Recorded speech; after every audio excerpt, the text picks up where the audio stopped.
There are a lot of things different about investing into short-term rentals today than there were in 2020, 21 in the heart of COVID. I'm going to walk through these things that make it way more challenging to find the right properties and generate the amount of income that most of us want to get and desire to achieve in a short-term rental investment.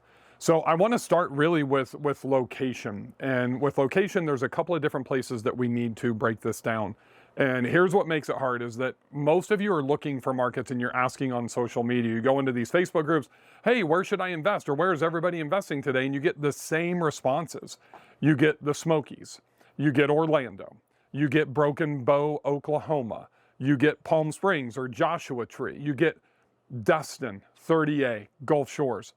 That's where people have invested, most of them either in the heart of COVID or pre-COVID, and they're still successful because they got good deals years ago, but it's like literally too expensive to invest in most of those markets. But here's the deal. The one thing that has changed, this is the most important thing that I want you guys to understand, is I can go into any of those markets, and if I'm patient and I underwrite properly, and then I apply my marketing skills, revenue management, listing optimization, off-platform marketing, I believe, and Sean Moore from Vodacy and myself did a workshop at the SCR Wealth Conference, and we both agreed with no practice, no rehearsal. We didn't even meet each other till the morning of, that him and I, based on our skills, can go into almost any market and ascend above the 90th percentile of AirDNA's projected revenue because we have the right skills. What makes it challenging for you is if you are not in the top 10%, in the 90th percentile as a revenue manager. If you are not in a full capacity living inside your listing and optimizing that to get inside the top 5 listings, not 5 pages, the top 5 listings on Airbnb and Vrbo, then you're not going to be able to achieve that. If you're not doing off-platform marketing, email marketing to drive more direct bookings back to your direct booking site, to bring the guests that stayed with you back. That's why I built the 200-day marketing funnel. If you are not running Facebook ads, literally the $1 a day strategy. I run 5 ads for most of my properties consistently year round, and I spend $1 a day per ad for the first 10 to 14 days.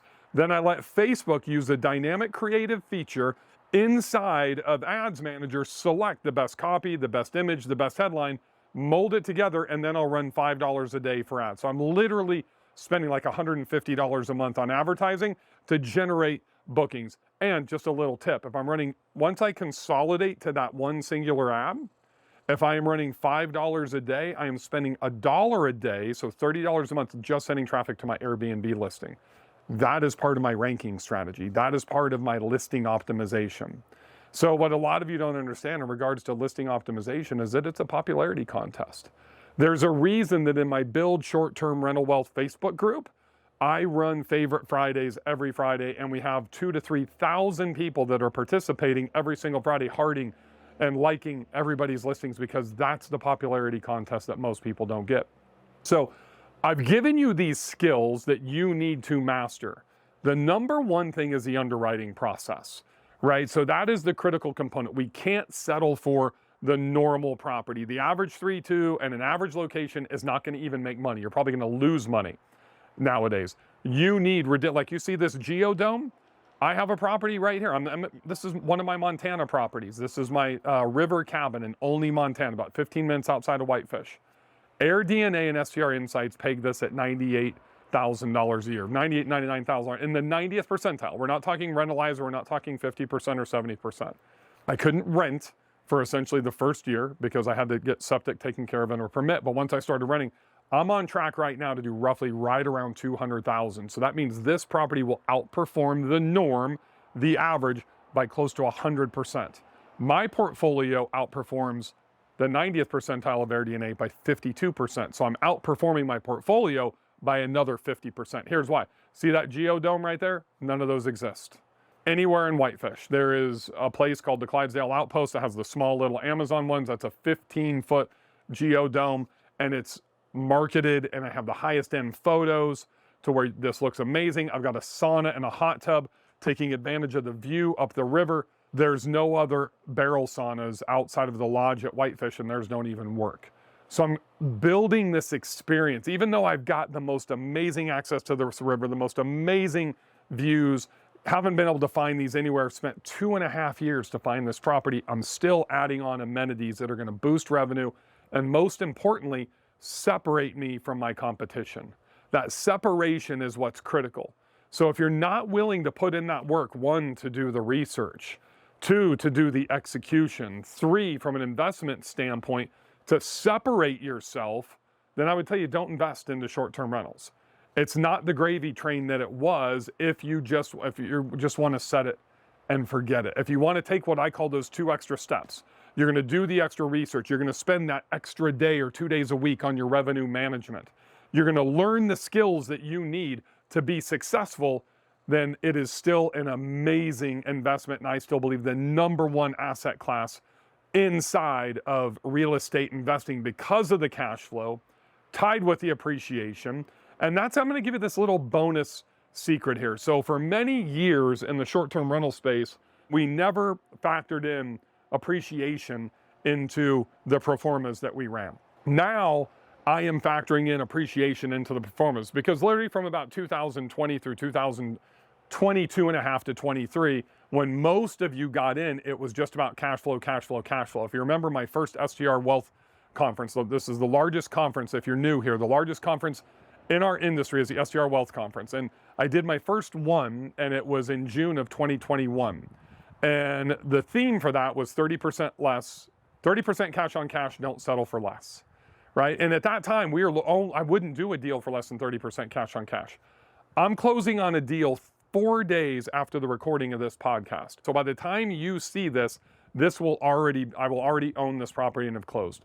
$3 million single family home, by far the largest single family home deal that I've done. Because I've made most of my money in that $650,000 and $900,000 buy box.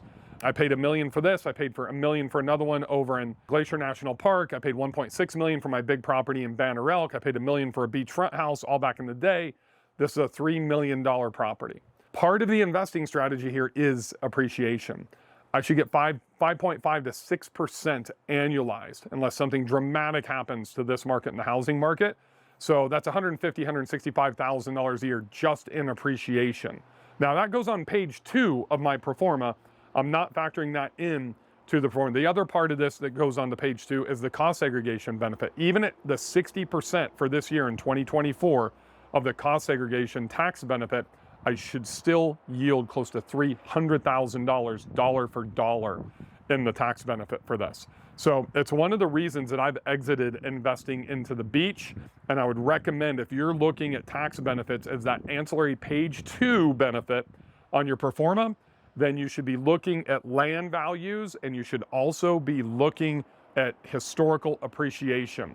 So one of the things that I look at, like on this property that I'm closing on, I went back and I looked at 2017, 18, 19, and I averaged those 3 years of appreciation. Your real estate agent, you can get it from the National Real Estate Association, not just as a market, but specifically look at location and if you can get it, but you can definitely break it down by price point. So I looked at about $2 million to $4 million properties for this one I'm buying. It was like 7.6% in 17, 18, 19.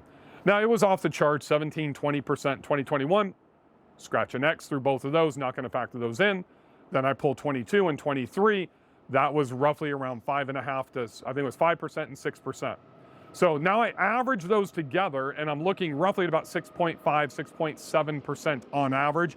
I'm going to reduce that down to about 5 to 5.5% for my forecasting because I always want to underestimate revenue and overestimate expenses. That's going to really mitigate my risk when I'm investing, but I am factoring in the tax benefits ancillarily, secondarily on that second page of the proforma, and I'm factoring in the appreciation as well. Now, if I look at the cash flow, I'm running at least 8 comps. That was very hard to find for this property. It's got 2 houses, a full, even though it's called a guest house, a full 2-bedroom, 2-bath, family room, fireplace, all that type of stuff. It's got a full 4-bedroom loft, hot tub, all that stuff. It's got a lake on it. It's got a stream on it. Sits on just over 5 acres. So that's a challenging thing to find in this rental market. But it's one of the things that I love because it's underserved. I've got a mega property on a lake that sleeps 38, 12 bedrooms, 9 baths. It's only been listed for about 5 weeks. Already done about $170,000 in bookings on that. there was nothing that existed on that lake of that size and of that quality of a super property that me and my wife built.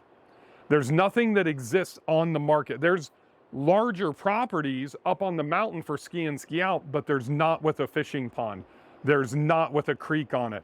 It doesn't have these things. So I'm always looking for something unique.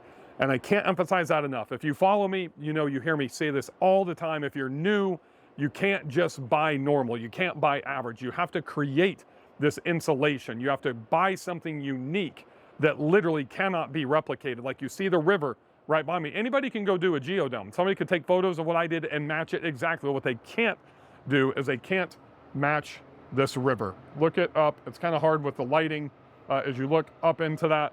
But those, if you can see the mountains, that's Canada. Those are the Canadian Rocky Mountains in Canada. That's literally a beaver-made dam that dammed up the Stillwater Lake. And this view, you just cannot replicate that.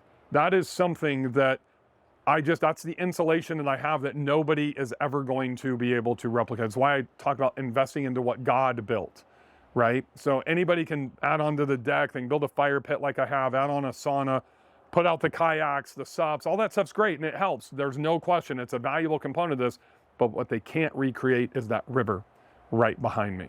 So if you want to take the struggle of investing into short-term rentals, just understand, you have to take the 2 extra steps. You have to do the work that other people are not willing to do. And you need to make sure, most importantly, that you know damn well how to underwrite these properties. That's why I'm giving you my actual proforma that I use along with a 35-minute training with myself and John the Bank Whisperer Hodge for free right down here below. So make sure that you download that so you can see exactly the same proformas that John and myself use when we're buying properties. And if you want to take that next step, there's another video for you right up above that I would recommend that you check out. Don't forget to smash that subscribe button. I'll see you guys on the next episode.